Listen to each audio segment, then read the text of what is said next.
Hey, welcome back to the channel. So a lot of times I do videos about the universe and quantum entanglement and physics, and I'll have some Ted Lasso videos and I have other kinds of videos. I think mainly the common thread is that I like learning things. That's why I renamed this channel Constantly Curious, also named after my newsletter, which you'll find a link in the description below. Today we're going to talk about Love is Blind. Now, if you're a fan of reality TV shows or you're not, I think this video will serve both crowds well because I have thoughts.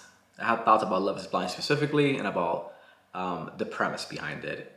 So if you don't know, Love is Blind is a reality TV show where singles sort of find love without seeing each other. So they spend weeks talking to each other in a pod. No, not that kind of pod. No, this kind of pod. So what they do is they essentially sit down and sometimes they have different props, whatever it is, but they ask each other questions. So they go from pretty banal conversations to like, what's your name, to like, what's your biggest traumatic event in a matter of hours, really, because I think they only have a few weeks. I don't know. I can't remember right now how many weeks. The point is, they don't see each other, and the concept is to prove that love is blind.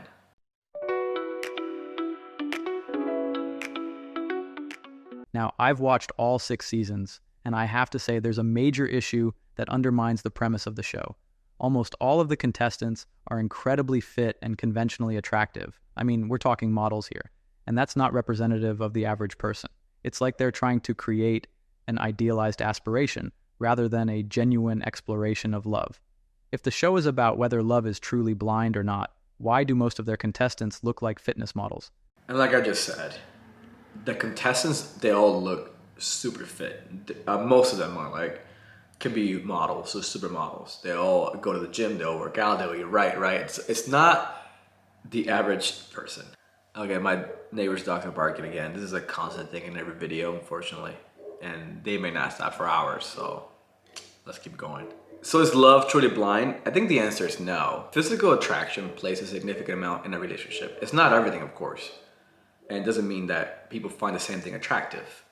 But you have to find your partner attractive physically, I believe so. And I think the show improves it. Because you have these people make this really significant emotional connection and intellectual connection. And they meet each other for the first time and the physical chemistry is in there. It doesn't happen all the time. Some people do actually find each other attractive physically because a lot of them are physically attractive. But even when you have two people who are quote unquote hot, a lot of times they don't like each other because they have types and they have an idea of what they want in their head. So I think you need to have both, an emotional connection and a physical connection, an attraction, if you will.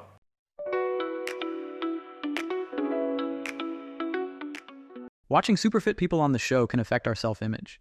Studies have shown that reality TV can contribute to body anxiety in young people.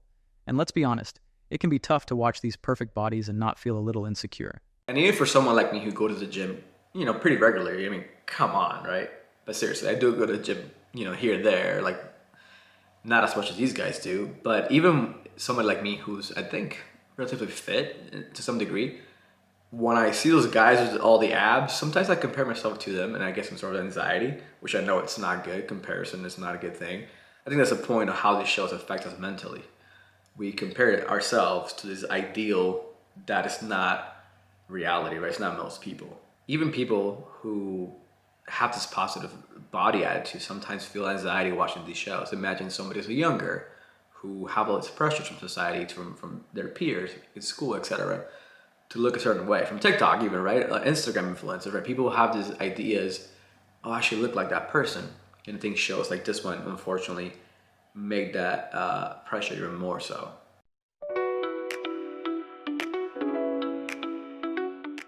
There have been some serious legal challenges against the show, alleging mistreatment, abuse, and illegal practices by the production companies. It's troubling to hear about contestants being coerced into relationships, having their personal belongings seized, and facing hefty penalties for breaching their contracts. Like I mentioned, I'll be putting those links in the description. So I'm not going to go over the lawsuits, but in the description I'll put some links to articles about the lawsuits, as well as my newsletter article that I wrote about this entire video that I'm talking about right now. So if you want to go more in depth of what I wrote, you can check those things out. I hope you enjoyed this video and I hope you learned something and at least make you think about reality TV shows and just society in a different way. And I try making videos like this one more often, not just of the universe, but also about things that affect us in like mentally, right? Mental health issues and sociological issues as well, because I enjoy this as well. So thank you so much for watching again. Please like, subscribe, and yeah, I'll see you in the next one.